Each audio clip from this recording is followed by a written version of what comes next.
this class we are going to discuss about the topics of RSH, ERSH, GRSH.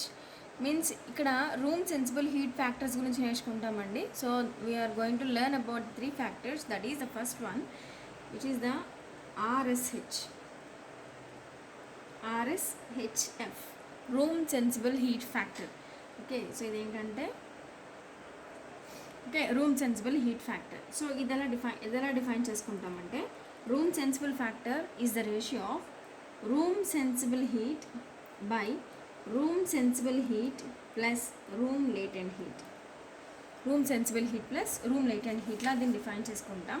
So దీన్నే denominator టర్మ్ని కంప్లీట్గా మనం ఇక్కడ ఏమంటామంటే RTH అంటే room total heat. Room sensible heat, room latent heat, ఈ రెండు సమ్మేషన్ని room total heat అని చెప్పి డిఫైన్ చేసుకుంటాం. ఓకే, సో ఇవన్నీ మనకి ప్రాబ్లంలో ఇచ్చిన పారామీటర్స్ని బట్టి వీటిని డిఫైన్ చేసుకుంటాం. అండ్ అలాగే RSHF లైన్ని సైక్రోమెట్రీ చార్ట్ మీద డ్రా చేస్తామండి. RSHF లైన్ని సైక్రోమెట్రీ చార్ట్ మీద డ్రా చేస్తాం. అది ఎలా డ్రా చేస్తాం అనేది మీకు ప్రాబ్లమ్స్ చెప్పినప్పుడు ఎక్స్ప్లెయిన్ చేస్తాను, ఎందుకంటే ఇక్కడ థియరీలో మీకు ఎక్స్ప్లెయిన్ చేసినా అర్థం అవ్వదు. సో నెక్స్ట్ టర్మ్ వచ్చేసరికి GSHF అంటే GSHF, that is grand sensible heat factor. So grand sensible heat ఫ్యాక్టర్ని ఎలా మనం ఫార్ములేట్ చేసుకుంటాము అంటే GSHF is equal to total sensible heat by grand total heat.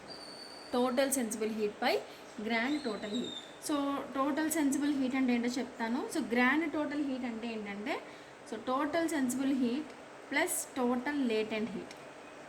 Total sensible heat plus total latent heat. అయితే what you mean by total? So total అనేసరికి ఇక్కడ ఏంటంటే పైన మనం RSH క్యాలిక్యులేట్ చేస్తాం కదా. సో పైన మనం RSH క్యాలిక్యులేట్ చేస్తాం. దానికి అంటే రూమ్ సెన్సిబుల్ హీట్కి, రూమ్లో ఉన్న సెన్సిబుల్ హీట్కి అవుట్ సైడ్ నుంచి వస్తున్న ఎయిర్ యొక్క sensible heat. Out side air sensible heat, out side sensible heat by ఇక్కడ TSH అంటే ఏమని రాసుకుంటాం RSH plus OASH. Okay, plus total latent heat అంటే RLH ప్లస్ OALH అంటే room out side air latent heat. So ఇలా మనం ఈ values అన్నీ తీసుకుంటాం దీంట్లో. సో దీంట్లో ఇప్పుడు మీ అందరికీ మీకు రావాల్సిన డౌట్ ఏంటంటే what you mean by OASH and how we can calculate. So దీన్ని ఎలా క్యాలిక్యులేట్ చేస్తాము అంటే OASH అంటే outside air sensible heat.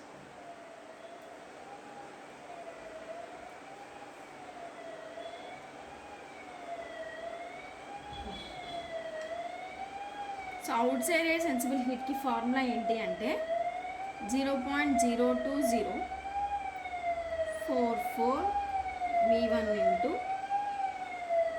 TD1 minus TD2. So అలాగే this the formula for the OASH. అలాగే OALHకి, సో OALHకి ఫార్ములా ఏంటి అంటే so 50 V1 into W1 minus W2. These values are in terms of kilowatts. These are the values in terms of kilowatts. Okay, so దీని నుంచి మనం out side total heat అంటే దీన్ని బట్టి రెండింటిని యాడ్ చేసుకుంటాం కదా. So therefore out side air total heat is equal to out side air sensible heat plus out side air latent heat. Okay, so ఇలా మనం ఈ ఫార్ములాస్ యూస్ చేసి రాసుకుంటాం. So I think you know about the V1 volume flow rate. This is the dry bulb temperature at the point 1, dry bulb temperature at the point 2.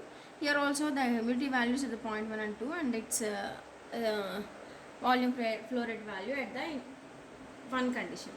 So ఇలా దీనికి కూడా మనకి GSHF factor value వస్తుంది. ఈ values అన్నీ మనం problem solve చేసినప్పుడు అలా యూటిలైజ్ చేసుకుంటాం, మీకు చెప్తాను. So GSHF line value can be obtained by using this formulas.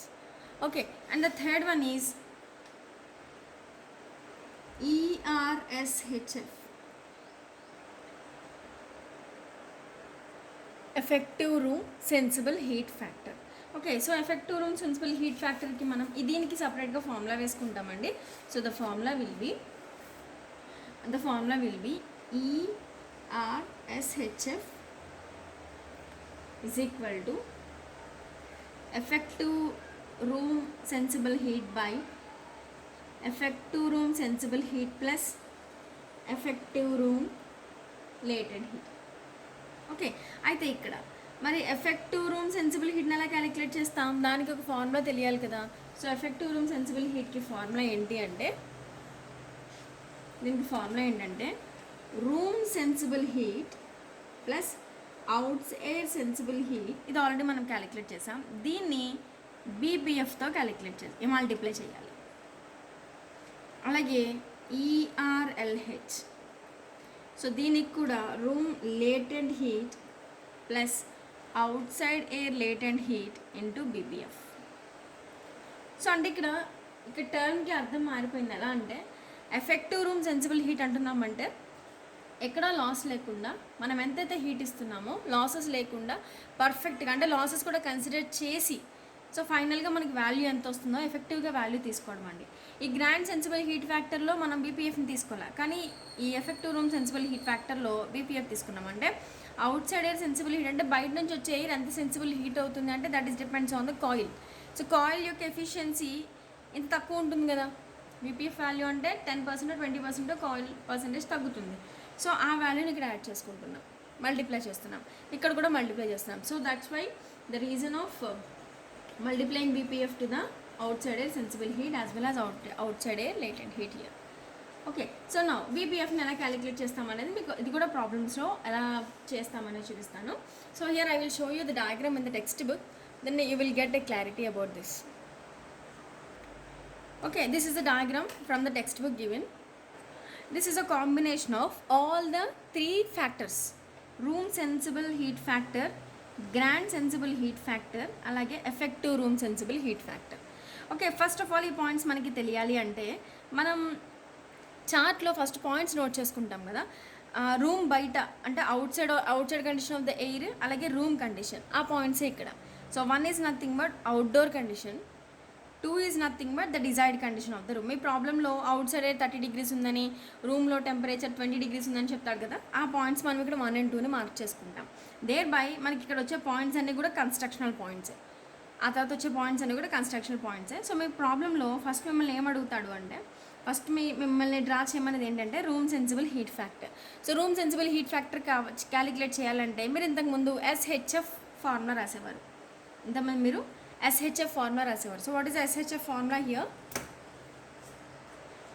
So మీరు అప్పుడు ఫార్ములా నోట్ చేసేవారు and SHF RSH or else SHF value ఏమని నోట్ చేసేవారు అంటే SH by SH plus LH, sensible heat by sensible heat plus latent heat. దీనికి మీకు ఒక 0.6 అనే వాల్యూ వచ్చేది. సో 0.6 అనే వాల్యూని ఇక్కడ మనం ఏం చేస్తున్నామంటే టెక్స్ట్ బుక్లో మీకు చూపించే డయాగ్రామ్లో చూడండి. In the psychrometer chart you are having a SHF scale there. So ఇక్కడ SHF స్కేల్ ఉంటుంది, దీంట్లో పాయింట్ ఏని మార్క్ చేసుకుంటాం. ఆ పాయింట్ ఏంటంటే ఇందాక నువ్వు ప్రాబ్లమ్స్ అలా సాల్వ్ చేసినప్పుడు దట్ ఈస్ 0.6. ఆ 0.6ని ఇక్కడ మనం పాయింట్ అవుట్ చేసుకుంటాం. ఆ పాయింట్ నుంచి ఇక్కడ మీకు సైక్రోమీటర్ చార్ట్లో అలైన్మెంట్ సర్కిల్ అని చెప్పి ఒకటి ఉంటుంది. So what is the alignment circle here is,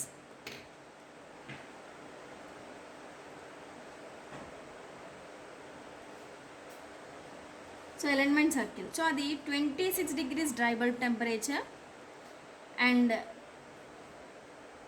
56% RH. So that is 50% RH. ఏదైతే కాంబినేషన్ పాయింట్ ఉంటుందో దీన్ని B అంటాం, ఈ వాల్యూని A అంటాం. Okay, so A point will be obtain from the formula given. అది రూమ్ సెన్సిబుల్ హీట్ ఫ్యాక్టర్ అన్న అవ్వచ్చు అండి, లేకపోతే SHF అన్న అవ్వచ్చు. ఇక్కడ నుంచి మనం చెప్పుకునే ప్రాబ్లమ్స్ అన్నీ రూమ్ గురించి మాట్లాడుకుంటున్నాం కాబట్టి so always the values will be in terms of room sensible heat are room latent heat here. So అలా వచ్చే value 0.6 is nothing but A and B is nothing but the alignment circle, the combination of 26 degrees dry bulb temperature 50% RH on the chart. అది B. ఇక్కడ ఏం చేస్తామంటే Aని Bని join చేస్తాం. ఇలా టెక్స్ట్ బుక్లో మీరు చూస్తే, టెక్స్ట్ బుక్లో కనుక మీరు చూస్తే ఏ పాయింట్ నుంచి B పాయింట్, ఈ యొక్క రెడ్ కలర్ లైన్ మీకు కనిపిస్తుంది కదా, ఫస్ట్ మనం ఆ పాయింట్స్ని జాయిన్ చేస్తాం. జాయిన్ చేసిన తర్వాత సో ఫ్రమ్ యువర్ చార్ట్లో మీరు 1 అంటే రూమ్ బయట అవుట్ సైడ్ కండిషన్, 2 అంటే రూమ్ డిజైర్డ్ కండిషన్ అనుకున్నారు కదా, ఆ పాయింట్ దగ్గర నుంచి దీనికి ప్యారలల్గా ఇక్కడ లైన్ డ్రా చేయాలి. So I think you are observing the line which is 2 to 5. సో మీకు 2 to 5 ఉన్న ఒక లైన్ కనిపిస్తుంది. సో 2 to 5 లైన్ ఏంటి అంటే ఏ నుంచి బీకి డ్రా చేసిన ప్యారలల్ లైన్ అనమాట. దీనికి ప్యారలల్గా ఒక లైన్ డ్రా చేస్తున్నాం. అది 2 నుంచి సాచురేషన్ కర్వ్ వరకు డ్రా చేస్తున్నాం. దాని దగ్గర పాయింట్ని 5 అని పెట్టుకుంటాం. దాని దగ్గర పాయింట్ని 5 అని పెడుతున్నాం.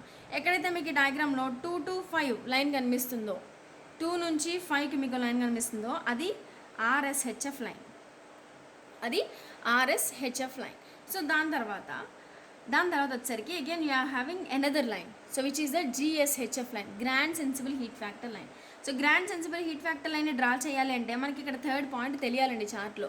యాక్చువల్గా 1, 2 ఉంటాయి తప్ప థర్డ్ పాయింట్ అప్పుడే మనం పెట్టలేదు. సో థర్డ్ పాయింట్ మనం ప్లేస్ చేయాలంటే, so what is the third point here? Mixture condition entering the cooling coil. So cooling కాయిల్లో ఎంటర్ అవుతున్నాడు, మిక్స్ అవుతుంది అని చెప్పాను మీకు. నేను ఇంతకుముందు థియరీ క్లాసెస్ చెప్పినప్పుడు చెప్పాను. సో ఎప్పుడైతే మనకి బయట నుంచి వచ్చే ఎయిర్, రీసర్క్యులేటెడ్ ఎయిర్ రెండు కలుస్తున్నాయని చెప్పాను. సో మీకు నేను సమ్మర్ ఏసీ సిస్టంలో చూపించానండి. సో ఇక్కడ చూడండి, అవుట్ సైడ్ ఎయిర్ వస్తుంది, ఇక్కడ రీసర్క్యులేటెడ్ ఎయిర్, రెండు ఇక్కడ మిక్స్ అవుతున్నాయి కదా, అంటే mixing condition is here. Okay, ఈ మిక్సింగ్ కండిషన్ గురించి ఇప్పుడు మనం మాట్లాడుతున్నాం. ఇది 0.3 అనమాట. ఆ వాల్యూని ఎలా క్యాలిక్యులేట్ చేయాలి అనేది ఇక్కడ మనం చూద్దాం.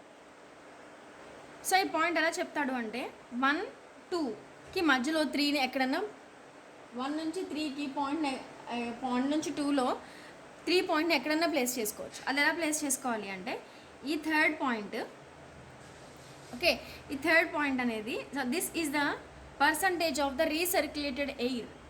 సో ఇక్కడ నాకు percentage of the recirculated air 60% వచ్చింది అనుకోండి. ఇప్పుడు ఫర్ ఎగ్జాంపుల్ 1 to 2 లెంత్ ఒక 10 సెంటీమీటర్స్ ఉందనుకుందాం. 1 to 2 లెంత్ ఒక 10 సెంటీమీటర్స్ ఉందనుకుందాం. సో 10 సెంటీమీటర్స్లో 2 నుంచి 3కి ఏదైతే ఉందో అది ఒక 60% ఉండాలి. అంటే when the distance from the 1 to 2 is 10 centimeters, then the distance between the 2 to 3 should be 6 centimeters. When the problem is given as 60% recirculated air is mixed అని చెప్పాడు అంటే దాని అర్థం అది. ఓకే, సో కాబట్టి third point will be given as the percentage of the recirculated air entering into the room. So setup మొత్తంలో ఎంత percentage of recirculated air enter అవుతుందని వాడు చెప్తున్నాడో దాన్ని బట్టి 1 to 2 డిస్టెన్స్లో 60% ఆర్ 30%, 40% మీకు ప్రాబ్లంలో ఇచ్చిన దాన్ని బట్టి ఆ డిస్టెన్స్ని తీసుకొని న్యూమరికల్ వాల్యూని తీసుకొని దాన్ని బట్టి స్కేల్తో మెజర్ చేసి 2 నుంచి 3కి మీరు పాయింట్ పెట్టుకుంటారు. 2 నుంచి 3కి పాయింట్ పెట్టుకుంటారు. Then the 0.3 will be obtain.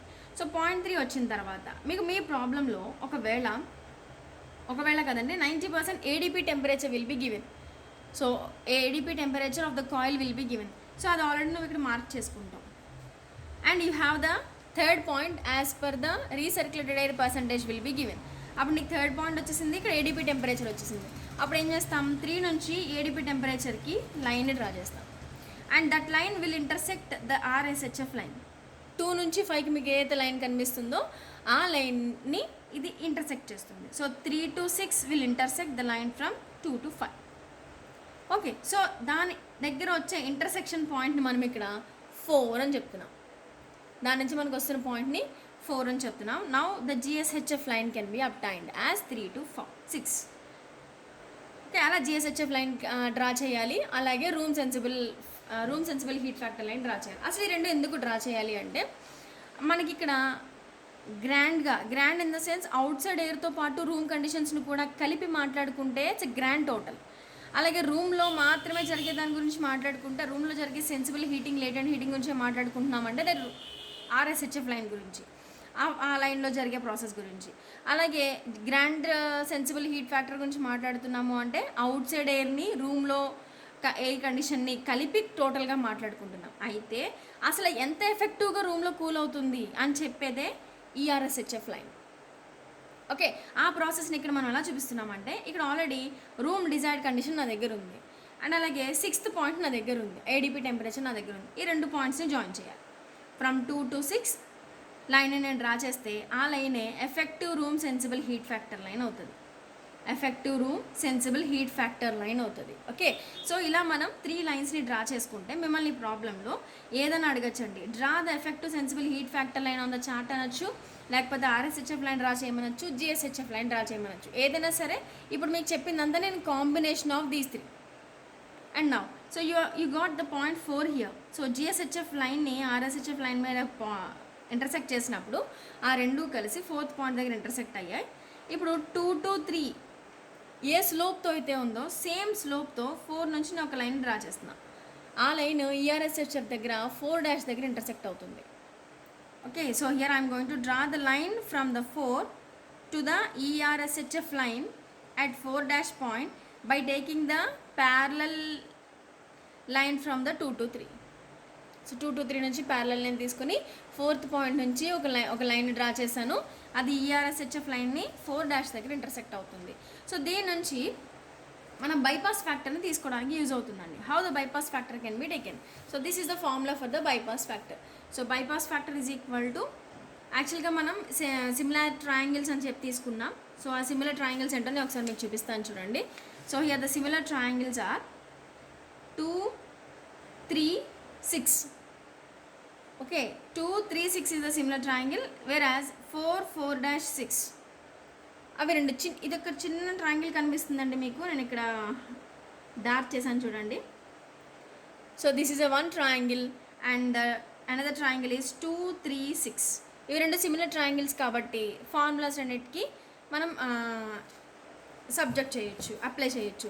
So అలా నాకు చూడండి, length 4 to 6 by length 3 to 6 అన్నాడు. అంటే చూడండి, ఇక్కడ నేను పాయింట్స్ వేస్తున్నప్పుడు ఇది ఏడీపీ టెంపరేచర్ కదండి, ఏడీపీ టెంపరేచర్, ఇది 4th పాయింట్, ఇది 3rd పాయింట్ కాబట్టి సో దీని నుంచి దీనికి దగ్గరగా ఉంది కాబట్టి 6 - 4 బై 6 - 3 టెంపరేచర్స్ చెప్తున్నాను నేను. TD6 - TD4 by TD6 - TD3. This is the BPF for the larger triangle. So అలాగే నెక్స్ట్ పాయింట్ వచ్చేసరికి ఏంటంటే చూడండి, 6 - 4 by 6 - 2. This is another BPF. So ఈ రెండు బీపీఎఫ్ని సిమిలర్ ట్రయాంగిల్స్ నుంచి రెండు బీపీఎఫ్ నుంచి నీకు ఏ టెంపరేచర్ తెలియకపోయినా ఆ టెంపరేచర్ని క్యాలిక్యులేట్ చేయడానికి దీన్ని మనం యూటిలైజ్ చేసుకోవచ్చు.